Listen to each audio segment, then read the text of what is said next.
dans les lycées agricoles, hein, on est les bons élèves, donc, on a pratiquement plus de un tiers des surfaces de nos exploitations qui sont converties en agriculture biologique, et on a les deux tiers des exploitations des lycées agricoles, soit 192, qui ont donc des surfaces en bio. Donc, et des ateliers technologiques sur la vingtaine d'ateliers technologiques, plus des trois quarts ont un agrément en agriculture biologique.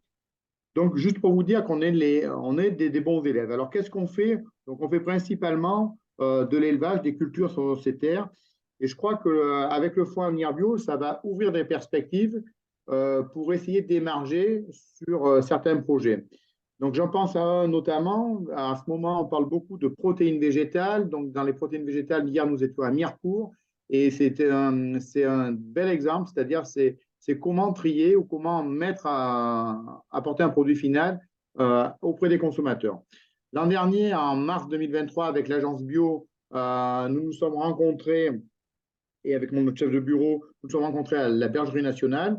Et donc, nous avons essayé de permettre que les exploitations puissent émerger, les exploitations et les ateliers technologiques puissent émerger au Fonds Avenir Bio.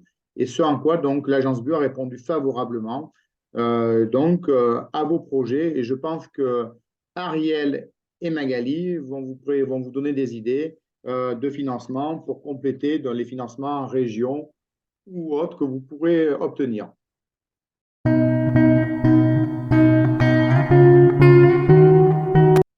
Du coup, ouais, je vais vous présenter le Fonds Avenir Bio rapidement. Enfin, l'agence et le Fonds Avenir Bio sur surtout la partie technique des dossiers, ce qui est éligible. Et comme ça, Magali, elle illustrera derrière, ça sera plus clair. Donc, l'agence bio, je pense que vous connaissez tous, c'est l'Agence française pour le développement et la promotion de l'agriculture biologique. C'est un groupement d'intérêt public qui existe depuis 2001.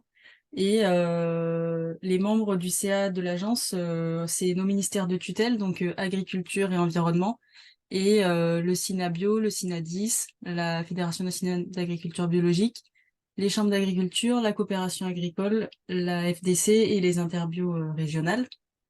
Euh, L'agence a plusieurs missions, donc les objectifs de l'agence, c'est de promouvoir et soutenir le développement de l'agriculture biologique. Donc il y a des missions de communication. Il y a un observatoire national de l'agriculture biologique. C'est l'agence aussi qui gère les notifications des opérateurs certifiés et la marque AB française. Et il y a aussi un objectif de facilitation de la concertation entre les acteurs et de structuration de la filière. Et c'est cette partie qui nous intéresse aujourd'hui, puisque la structuration de filière, ça passe par des financements via le Fonds Avenir Bio. Donc, le Fonds Avenir Bio, c'est un fonds qui existe depuis 2008.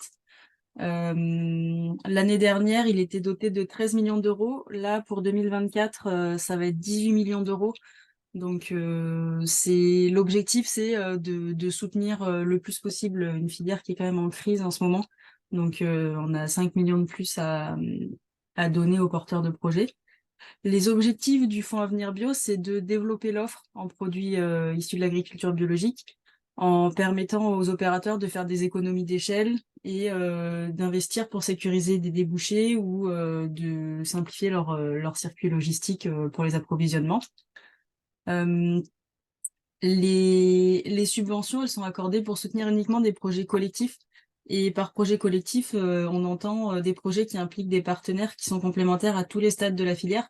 Donc ça revient aux objectifs qui sont visés par le Fonds Avenir Bio, c'est de développer l'offre et les débouchés et de sécuriser une filière. Donc c'est-à-dire qu'on ne financera pas un projet qui a un seul maillon de filière, il faudra qu'il y ait de l'amont, de la transformation et des circuits de revente.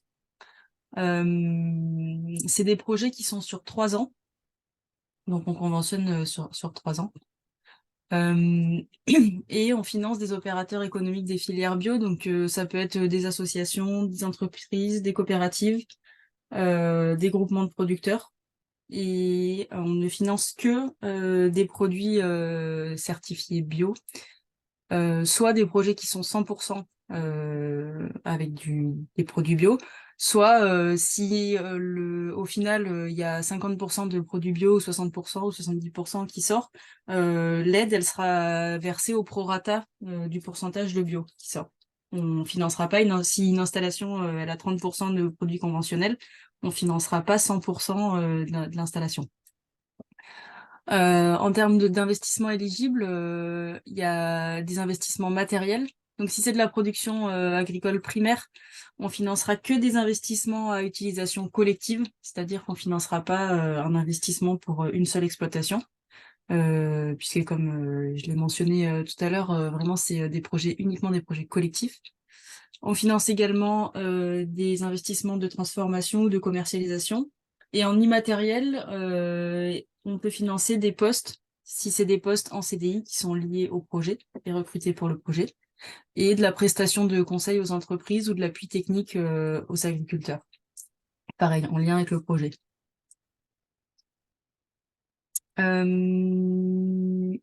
En termes de pratico-pratique de dépôt et de sélection des projets, l'appel à projet actuel, il est ouvert depuis le 3 avril 2023 et il sera ouvert jusqu'au 21 mars 2025 dans cette version. C'est un dépôt au fil de l'eau, donc en fait on fait 3 sessions de sélection par an. Là, celle qui est en cours, elle est jusqu'au 13 mars. Donc vous pouvez déposer des dossiers, ils seront traités dans la phase de sélection du 13 mars prochain. Et on analyse les dossiers, on les analyse au fil de l'eau entre les 2 dates de sélection. C'est-à-dire que quand vous déposez un dossier, ce qu'on fait immédiatement, c'est l'analyse de la complétude des dossiers. C'est important de noter ça parce que quand le dossier il est reçu, complet et éligible, on envoie un accusé de réception au porteur de projet. Et c'est la date de cet accusé de réception qui fera foi pour la date de début des travaux si le projet est sélectionné. Donc c'est bien de ne pas envoyer les dossiers au dernier moment parce que aussi on se laisse la possibilité de faire des échanges avec les porteurs de projet jusqu'à ce que la phase de sélection elle soit fermée, c'est-à-dire jusqu'au 13 mars. Et donc, s'il manque des documents, si vous envoyez le dossier le 13 mars après-midi, vous aurez ni le temps de nous envoyer des documents manquants, ni nous de les demander peut-être. Et donc, le dossier, il pourrait être pas retenu parce que pas complet, alors que si avant, on a le temps de le finir.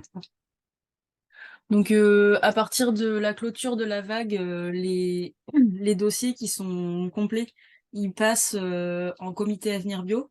C'est une audition qui a lieu du coup avec l'équipe de Fonds Avenir Bio, les représentants de nos tutelles et des familles professionnelles que je vous ai présentés tout à l'heure, les membres de notre club des financeurs et d'autres organismes partenaires si c'est pertinent, comme les interbio qui seraient liés ou les interpros sur les sujets.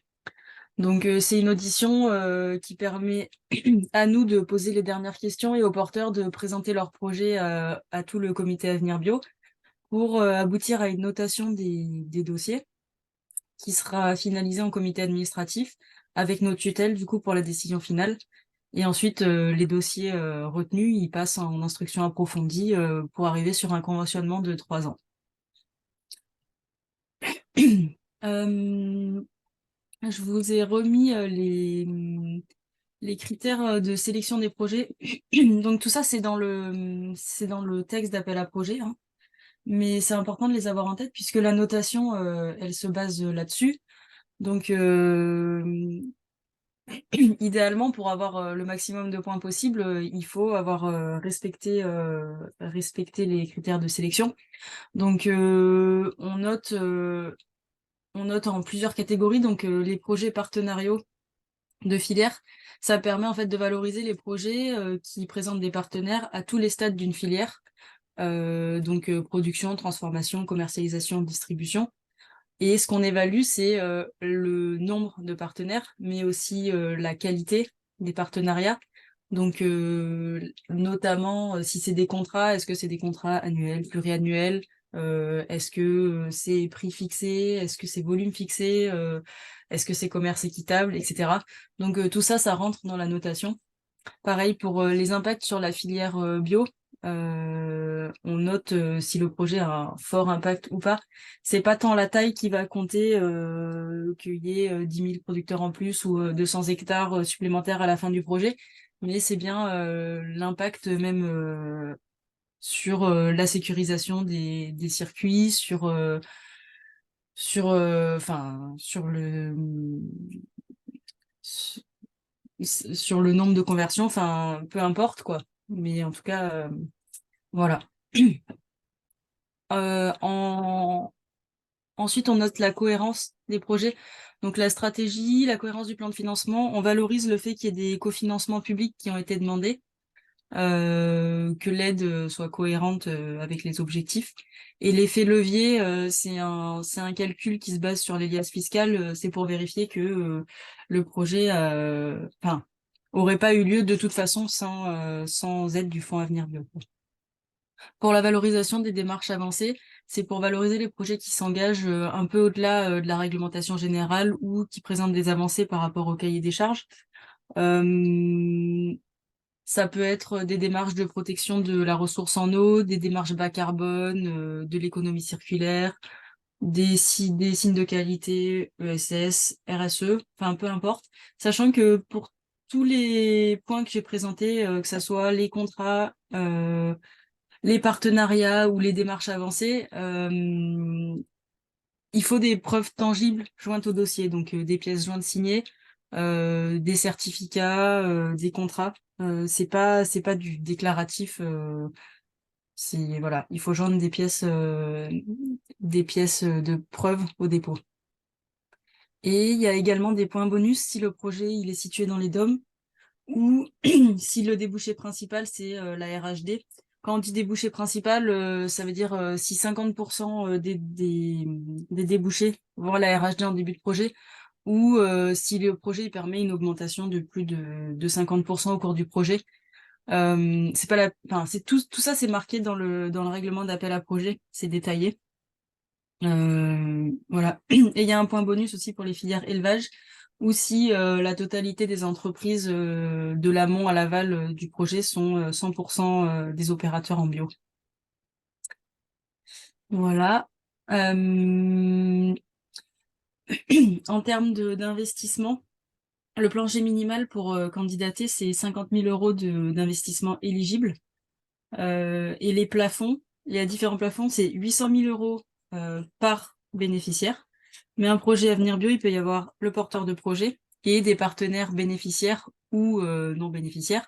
Et s'il y a plusieurs partenaires bénéficiaires, c'est au total 1,3 million par projet. On a aussi un dispositif d'aide au montage de dossiers. Peut-être, enfin, je ne sais pas si vous en aurez besoin, mais en tout cas, savoir que ça existe. C'est une subvention qui est apportée à des porteurs qui ont déjà un projet en tête, avec des partenariats identifiés, une stratégie qui a déjà été fixée, qui répond au Fonds Avenir Bio, et si c'est une PME, ils peuvent donc déposer un dossier d'aide au montage de dossier. Et là, ce qui sera financé, c'est une prestation de conseil externe au porteur, prestation qui lui permettra un accompagnement pour le montage administratif et financier de son dossier. Donc, sélectionner des devis, rédiger le business plan, le plan de financement, etc. C'est une prestation externe, c'est pas nous, c'est pas le Fonds Avenir Bio qui va les accompagner, hein. Donc, ce qu'on finance, c'est bien la prestation. Et on finance pas des diagnostics ou des études de marché, c'est vraiment le montage du dossier Avenir Bio. Là, il y a un plancher à 5 000 euros et au maximum, on finance à 50% cette prestation. Là, je vous ai remis sur le site internet. En fait, c'est bien de noter qu'il y a tout sur le site internet de l'agence. Donc, il y a des fiches remarquables et des fiches lauréats. Ça, c'est intéressant pour prendre exemple sur les projets qui ont déjà été financés, les types de filières, ce qu'on entend par un schéma de filière ou les investissements qui ont été éligibles à ces moments-là. Il y a aussi une foire aux questions. Pareil, nous on n'est que 4 au Fonds Avenir Bio, donc on peut pas répondre à des mails qui nous posent des questions tout le temps, sachant que à chaque fois qu'on a des interrogations qui sont pertinentes, on les rajoute à cette foire aux questions on complémente le texte d'appel à projet. Donc en général, il y a les réponses quand même déjà en ligne. Et il y a l'espace candidature. Donc dans l'espace candidature, il y a le texte de l'appel à projet qui rassemble toutes les informations, donc les dates, les investissements éligibles et les critères de notation. Et il y a aussi la liste des pièces jointes obligatoires pour le dossier et les modèles de documents à télécharger. Donc voilà. Et il y a aussi des informations sur d'autres sources de financement si besoin. Et si jamais il reste des questions, il y a du coup un mail qui est disponible. Donc voilà, j'en ai terminé moi avec la présentation.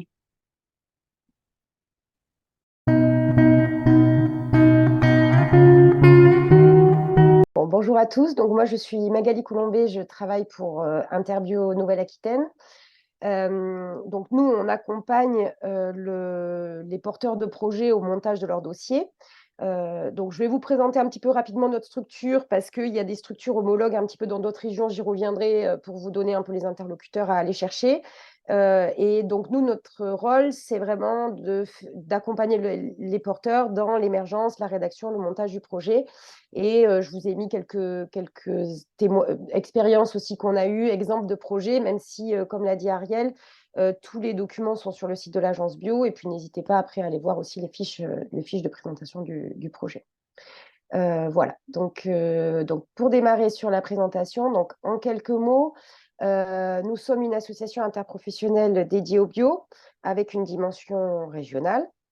Donc, à l'heure actuelle, il existe des structures homologues, comme je vous disais, dans d'autres régions. Donc, je vous les listerai par la suite, comme ça, vous aurez bien les coordonnées, les noms de chaque structure. Donc, on est en lien étroit avec ces structures, même si nous avons un fonctionnement propre à chaque région. On est, nous, relais régional de l'agence bio sur plusieurs volets, notamment sur ce volet de structuration de filière via l'accompagnement du fonds. Sinon, notre mission globale, c'est vraiment de créer des ponts entre les opérateurs bio de la filière, de l'amont à l'aval. Donc, on a en lien des groupements de producteurs, des coopératives, des transformateurs, des distributeurs. Et pour notre cas, en Nouvelle-Aquitaine, on a aussi des lycées agricoles qui font partie de l'Interpro. Voilà. Donc, on a un accompagnement collectif via diverses commissions. Donc, on a des commissions de travail par filière qui nous permettent d'avoir une approche assez fine, donc une bonne connaissance des filières en termes de marché, de l'amont, l'aval, des besoins, etc.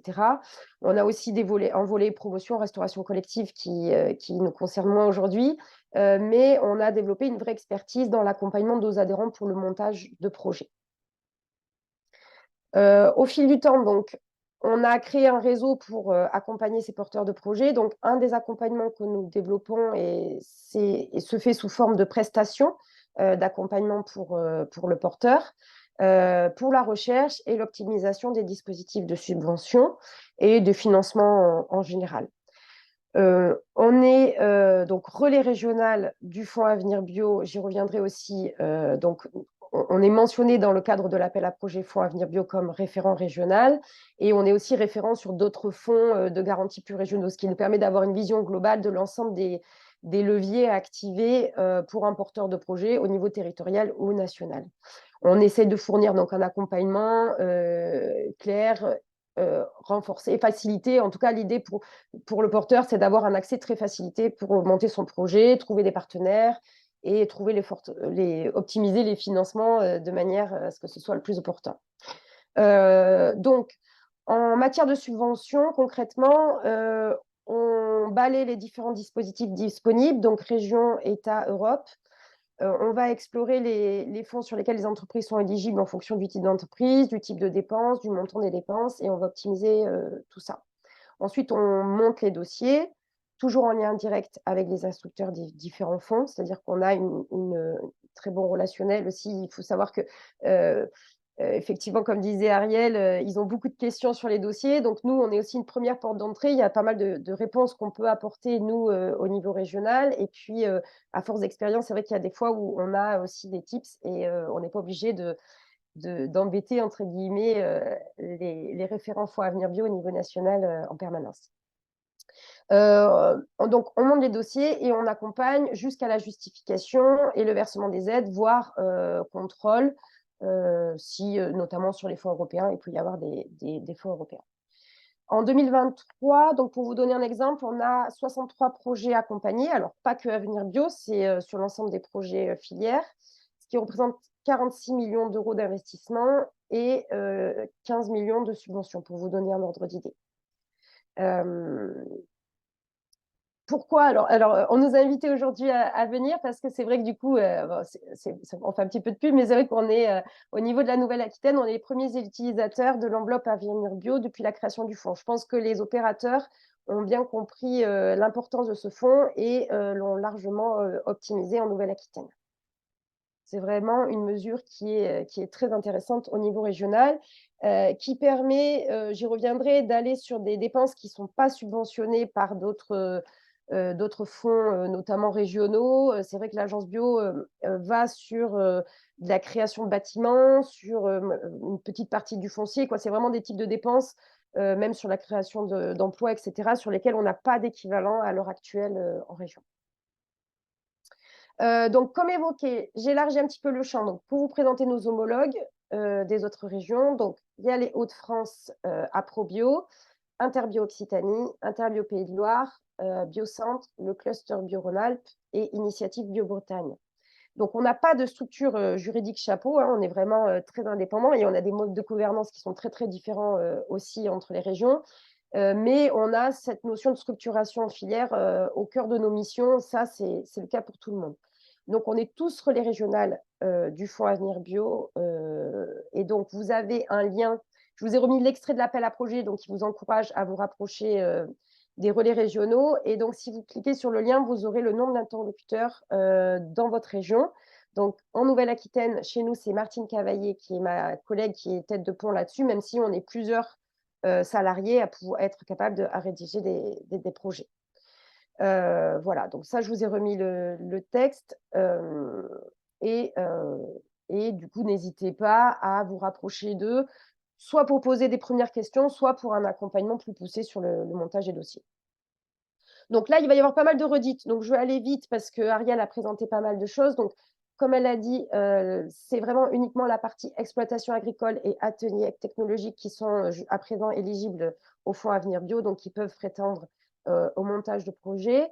Je reviens sur la notion de projet de filière qui est très différent du coup des autres mesures d'accompagnement que l'on a, où on est plutôt sur des projets d'entreprise. Là, la notion de partenariat est très importante. Dans le fond, vous avez vu la notation. Donc nous, notre rôle, c'est vraiment de faire émerger et d'identifier tous les porteurs tous les partenaires possibles, au niveau amont. Donc c'est un vrai plus, mais qui nécessite quand même beaucoup de temps, en termes de montage de dossier parce qu'il faut essayer de rassembler un maximum de partenaires, amont et aval pour avoir une vraie dimension en filière. Donc les partenariats amont-aval, on a parlé. L'impact sur la filière bio aussi, Ariel en a parlé. Donc c'est vrai qu'avant le montage de dossier, on identifie toujours quel va être l'impact sur la filière bio. Il faut qu'il y ait une résonance sur le nombre de producteurs, les surfaces qui vont en découler. Donc ça, c'est vraiment très important de l'identifier dès le départ, un développement des surfaces et un développement du nombre de producteurs. Donc on a parlé de cofinancement, fortement conseillé. Donc jusqu'à présent, on ne mettait pas, en termes de cofinancement, les mêmes dépenses. Donc le cofinancement est valorisé, mais on ne mettait pas les mêmes dépenses en fonction des différents types de financeurs. C'est vrai que du coup, il y avait une partie des dépenses qui étaient financées, par la région, une autre partie des dépenses qui est financée par le fonds Avenir Bio, ce qui permet d'avoir, le bonus pour le fonds Avenir Bio et d'avoir, notamment d'aller chercher sur le fonds Avenir Bio des dépenses qui ne sont pas éligibles sur des fonds régionaux. Maintenant, que, les taux d'intervention ont été réévalués à la hausse dans le fonds Avenir Bio, il devient très, très attractif et c'est vrai qu'on a, un peu un appel d'air et on a un maximum de porteurs de projets qui veulent, mettre les dépenses sur le fonds Avenir Bio. Donc, on va peut-être arriver contraint à un moment donné à avoir des mêmes types de dépenses qui sont du coup cofinancées à la fois par un financeur régional ou plus territorial et un fonds Avenir Bio. Voilà, après les démarches avancées, le bonus, on en a parlé, ça je passe rapidement. Un important sur le matériel agricole, cette dimension collective qui, des fois, freine un petit peu les projets. C'est parce qu'on peut avoir des producteurs qui sont un peu éloignés géographiquement et qui ont besoin chacun individuellement d'une machine. Donc vraiment, cette dimension agricole est très intéressante, mais elle nécessite souvent le passage par une association de producteurs, quoi. La notion de collectif se formalise souvent entre plusieurs exploitations par l'émergence d'une structure chapeau, une structure type association de producteurs. Pour compléter ce qu'a dit Ariel, en termes d'investissement matériel, il est important, comme tous les dossiers d'investissement hein, d'ailleurs, de vérifier que sa matière première ou le produit concerné relève ou pas de l'annexe 1 du régime européen. Donc, par exemple, sur la filière grande culture, dans le cadre de financement d'un moulin, donc on va être dans l'annexe 1 et on va pouvoir avoir le fameux taux de 65% d'aide. Par contre, sur une fabrique de biscuits, on n'est plus sur une annexe 1 et du coup, ça veut dire qu'on a des taux d'intervention qui sont un petit peu plus bas. Donc, je reprends l'exemple. On a accompagné, nous, en région, le développement d'une filière de création de gin et donc de culture de baies de genévrier en lien avec un lycée agricole. Et du coup, donc, on pouvait envisager de faire financer uniquement la partie amont sur le traitement de la baie, mais pas du tout la partie, dès que on rentre dans la partie distillation, du coup, les taux d'intervention sont quand même beaucoup moins intéressants. Donc, il est quand même important de vérifier quel type de produit vous avez. Si on est sur de la fabrication de produits assez simples, type jus, confiture, etc., tout ça rentre dans l'annexe 1, il n'y aura pas de souci. En complément aussi, on peut avoir quelques actions de promotion et de communication et un tout petit peu de recherche et développement, mais il faut vraiment que ce soit à la marge dans le projet. On n'est pas sur le cœur du projet, ça peut être en satellite, quoi, en complément. Là, je vais aller vite parce que je pense qu'Ariel a tout dit. Donc, bien ne pas commencer les dépenses avant le dépôt complet du dossier. Donc là, ça a été dit et je réinsiste dessus, mais ça, c'est le cas pour la majorité des dossiers d'investissement. Donc, je pense que vous avez l'habitude. Si on parle des particularités donc, de ce dossier Avenue Bio, il est beaucoup plus lourd en rédaction parce qu'il y a il est très qualitatif. Il y a vraiment un aspect filière à développer. Donc, il faut savoir qu'en termes de quantité de rédaction, il y a quand même besoin d'aller un petit peu plus loin dans la présentation du projet. On a par contre cette mise en avant du collectif, donc j'y reviens dessus, qui est très très importante. Mais dans les points positifs, c'est qu'on a besoin, on a accès en tout cas à des financements de types de dépenses qui ne sont pas financés par ailleurs au niveau territorial. Au niveau du calendrier, donc d'expérience, on a à peu près 6 mois de montage de dossier. C'est vrai qu'on a souvent des porteurs de projets qui espèrent réduire ce délai, mais c'est vrai que c'est assez incompressible. On a du mal à descendre en dessous des 6 mois parce que la dimension multipartenariale oblige donc d'avoir un engagement écrit de chacun des partenaires et ça prend quand même pas mal de temps, au-delà de, bien sûr, la dimension de vie à compiler, etc. C'est vrai que la dimension partenariale et le chiffrage de l'impact filière fait qu'on a du mal à descendre en dessous des 6 mois. Donc, une fois que vous avez déposé, vous avez votre accusé de réception. Bien sûr, vous pouvez démarrer les dépenses, mais il faudra bien sûr attendre le comité pour être sûr d'avoir le soutien de l'agence bio. Voilà, après, je pense que tout le reste a été dit par Ariel, donc le comité administratif, et puis donc le fait de pouvoir avoir une avance de 50% de la subvention dès la signature, ça c'est vraiment aussi un plus sur ce fonds, parce que ça fait vraiment un bol d'air au niveau de la trésorerie, pas besoin de justifier pour avoir ces 50 premiers pourcents, et par contre, après, en général, on passe toujours par le second versement, pour atteindre les 70%. Et après, le solde qui est couplé à une visite sur site. Donc ça, c'est fortement apprécié par les porteurs aussi. C'est que l'agence bio fait l'effort de se déplacer, de venir voir le projet. Et donc, voilà, il y a une vraie implication et fierté à la fin pour pouvoir mettre en avant son projet. Voilà ce que j'aurais dit en complément de ce qu'a dit Ariel sur les modalités. Après, donc, je vous ai mis 2 exemples. Donc, le premier sur la filière grande culture. qui a été porté, donc là aussi vous aurez sur le site internet si vous voulez des fiches et notamment la fiche des fermes de Chassagne. Donc là, c'est un dossier qui a été porté par un GIE, donc un collectif de céréaliers. L'objectif est d'avoir un outil de valorisation pour renforcer la filière grande culture qui était en augmentation sur les dernières années.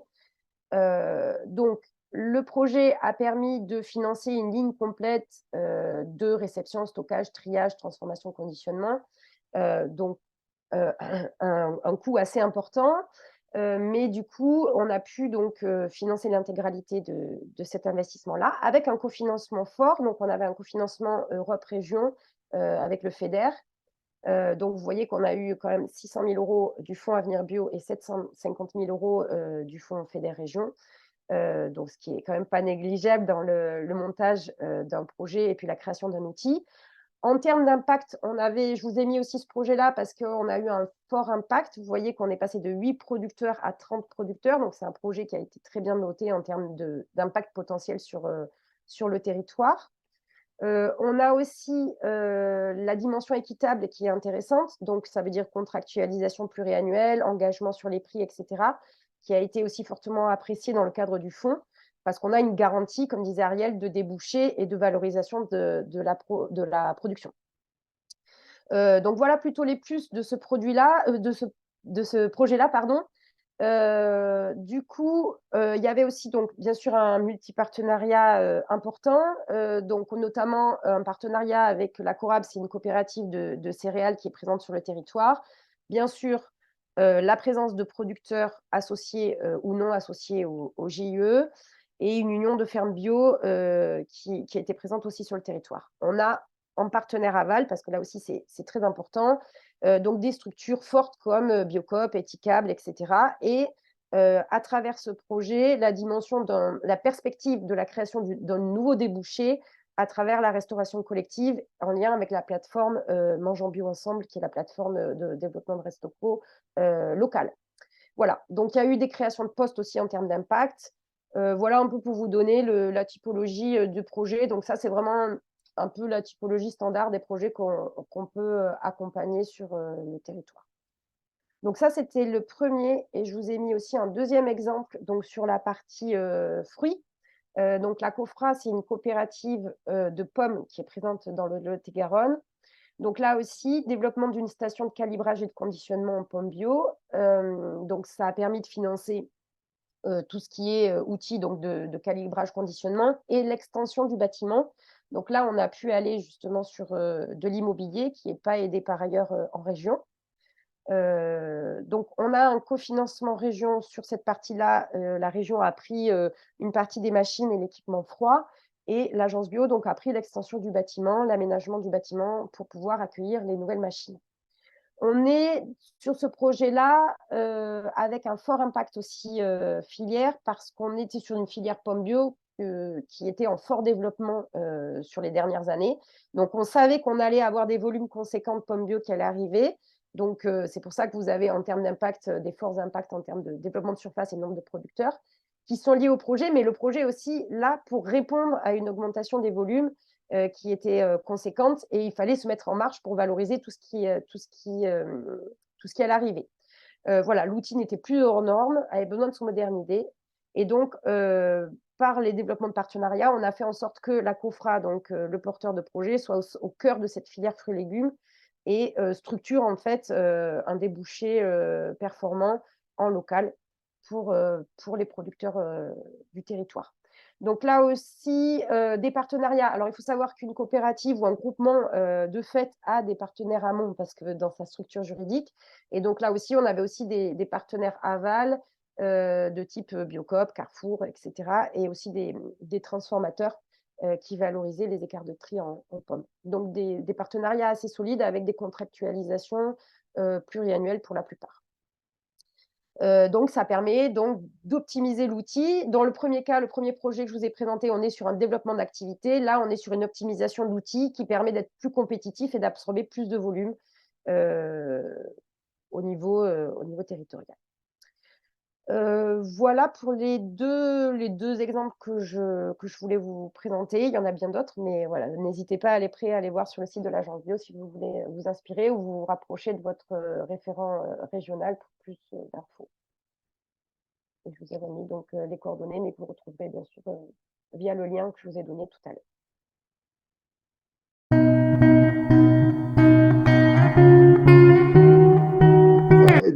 Du moins, la particularité dans les lycées, c'est qu'il y a un GIE qui existe déjà, qui s'appelle GIE Ferme des écoles. Donc, le GIE Ferme des écoles, s'il regroupait des exploitations bio, il pourrait être éligible à monter des projets Fonds Avenir Bio. Oui, oui. Alors, je vais en poser. Est-ce que vous avez déjà financé, notamment, du moins, est-ce qu'il y a déjà eu des financements sur de la viticulture? Parce qu'il y a il y a des directeurs, là, j'ai vu Guillaume. Et quel type de projets ont été montés sur la viticulture? Alors oui, on en a déjà eu. Et quel type? Je sais plus, je vais regarder. C'est pareil, après ça peut être des équipements de transformation. Nous, on en a accompagné un de mémoire. C'était une coopérative agricole qui a investi, en fait, qui avait une partie bio, donc il y avait besoin de segmenter un peu l'outil de production et d'avoir un outil plus petit dédié à la partie bio. Et puis, on a financé aussi le développement d'une force commerciale dédiée. Et il y avait aussi un petit peu de suivi technique collectif, des choses comme ça. Voilà. On est à peu près sur le même type. C'est pas très différent des autres dossiers filières, mais voilà un peu le type de dépenses qu'on avait financé, nous, pour la coopérative. Alors du coup, on a la question de Domiti qui nous dit, comme il y a une étude au fil de l'eau, restera-t-il des fonds même si le projet ne verra le jour qu'en 2025? Alors, j'ai pas écouté, j'étais en train de regarder le truc. Mais j'ai pas regardé le message qu'elle a mis. Ah oui, bah 2025, en fait, il y a l'appel à projet là, il va déjà jusqu'à mars 2025. Donc je sais pas ce que c'est leur timing, mais oui, il restera des fonds. Quand elle dit il y a une étude au fil de l'eau, c'est-à-dire qu'il y a une étude et c'est après l'étude qu'ils seront capables de déposer le dossier. Mais bon, en tout cas, oui, parce qu'il y a 18 millions d'euros sur 2024. Il y aura probablement la même chose ou 13 millions d'euros sur 2025. Enfin, tous les ans, c'est reconduit. Ce qu'elle voulait dire, c'était l'analyse des dossiers qui se fait par vague. Ah, oui. Oui, oui, mais oui, enfin, pour saturer une enveloppe de 18 millions d'euros, enfin, pour l'instant, on a un peu de marge hein, quand même. Et en fait, quand on dit qu'on fait au fil de l'eau, il y a 3 phases de sélection par an. Mais c'est pas premier arrivé, premier servi quand on fait l'analyse. C'est-à-dire qu'on fait la complétude à chaque arrivée de dossier, mais par contre, on les regroupe chacun sur une fin de vague. Voilà. Voilà, en fait, donc l'inquiétude de Domiti, c'était que si c'était l'étude se faisait effectivement au fil de l'eau, qu'il y a une crainte de qu'il n'y ait plus de fonds au moment où il aurait pu déposer son dossier, mais ce qui n'est pas le cas. Non. Est-ce qu'il y a d'autres questions par écrit ou oralement? Hervé, est-ce Je vais que en tu as poser une autre épuisé ton question. stock? Si on faisait quelque chose, un projet global dans le cadre qui serait interrégional, dans le cadre d'un GIE Ferme des écoles, par exemple, sur des protéines à destination d'alimentation humaine, et qui monte le projet? Est-ce qu'il faut le monter euh, dans plusieurs, comment ça s'appelle, dans plusieurs régions ou on choisit une région? Bah, il faut choisir un porteur de projet. Ça va être lui qui coordonne après avec tous les partenaires. Dans les montages de dossiers Avenir Bio, il y a le porteur et les partenaires. Il y a des partenaires bénéficiaires et non bénéficiaires qui signent ce qu'on appelle la PJ3, c'est la PJ des partenaires.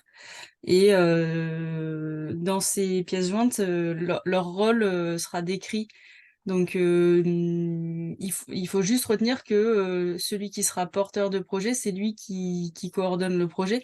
Et ça sera lui notre point de contact. Donc, ça va être avec lui qu'on fera les échanges sur le moment des réunions intermédiaires, de la réunion bilan. Ça va être avec lui qu'on échangera pour tout ce qui est administratif quand on fera les états récapitulatifs pour les paiements et tout ça. Donc, il faut quand même que ça soit un des partenaires qui soit capable de porter tout ça.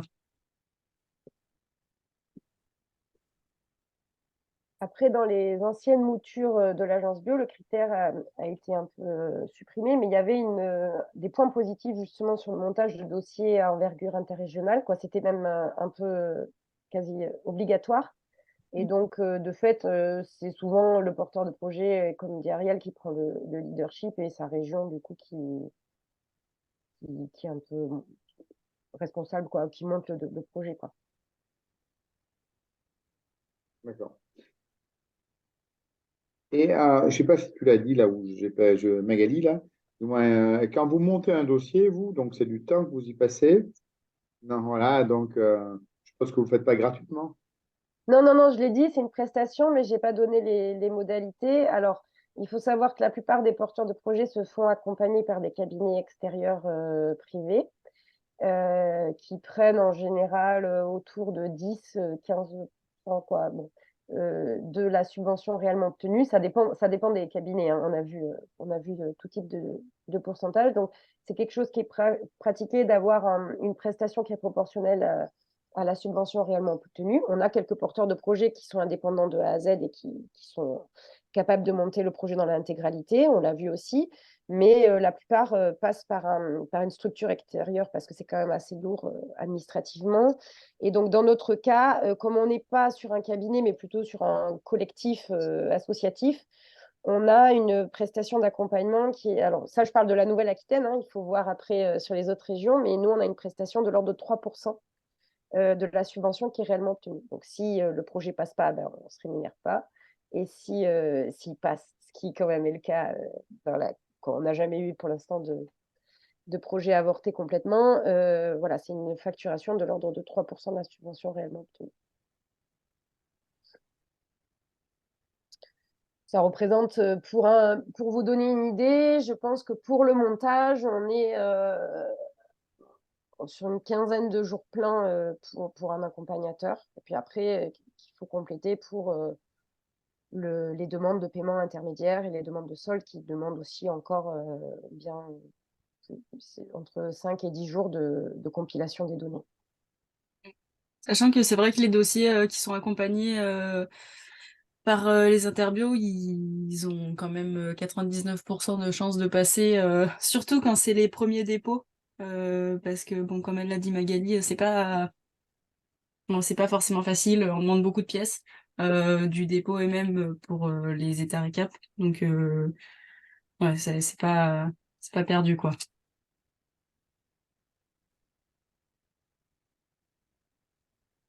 Alors, on a peut-être une question là oui, Domiti qui nous pose une autre question. Nous travaillons actuellement sur un projet de transformation de lait en yaourt avec des éleveurs du territoire.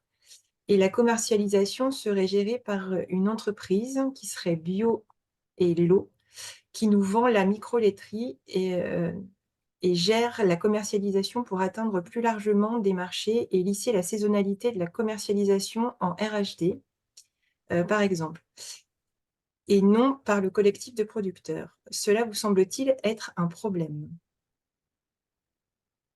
Bah non. Ça n'opposerait pas en fait l'éligibilité du dossier. Bah non, non, puisqu'il y a plusieurs producteurs qui produisent du lait, il y a de la transfo, de la commercialisation. Bah, Non, justement, c'est un multipartenariat intéressant. Domiti, tu as feu vert à toutes les questions que tu poses, c'est impeccable.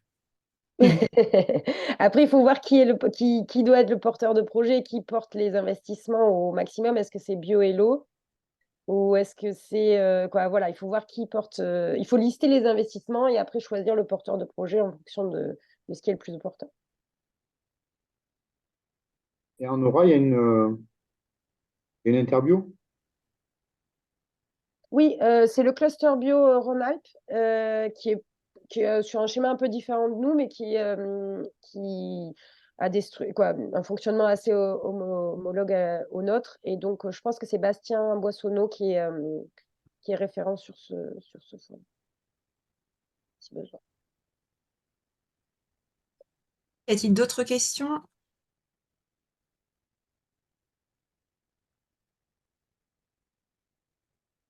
A priori, non. Par écrit non plus. Et, du moins, alors moi, je vais juste faire une dernière intervention et après, je ne dirai plus rien. Mais je crois aussi que, du moins, dans les exploitations miséricordieuses, dans les technologiques, on a aussi la faculté, tout à l'heure, vous parliez donc, de cofinancement public, et on a la faculté de mobiliser un peu plus facilement qu'ailleurs, au travers des AMI, les fonds des conseils régionaux, quoi. Donc, on peut aller chercher un peu plus, on peut aller chercher plus facilement voilà, des cofinancements. Mhm. Ok, bah c'est bien, hein. On valorise dans le fonds Avenir Bio quand il y a des cofinancements ou des demandes de cofinancement. Ok, bah écoutez, je pense qu'on a fait le tour des interrogations qu'il y avait. Je vous remercie, Ariel et Magali, pour vos interventions qui étaient très claires. Hervé également pour la proposition de ce webinaire sur le fonds Avenir Bio pour démarrer cette année. Je vous propose, alors le prochain rendez-vous, c'est donc le 9 février, autour de la valorisation des données technico-économiques des exploitations agricoles et des plateformes qui sont donc mises en place dans certains établissements. Et donc, on vous fera la présentation de ce qui peut être valorisé au niveau des données technico-économiques et de l'utilisation qui peut en être faite dans les différents centres. Donc, on vous donne rendez-vous le 9 février à 11h30 pour ceux qui le souhaitent. Et n'hésitez pas aussi à retrouver l'ensemble des webinaires sur le site ADT. Je vous enverrai de toute manière, dès que l'enregistrement d'aujourd'hui sera retravaillé, le lien pour pouvoir revisionner ce webinaire. Et merci à tous les participants et aux intervenants.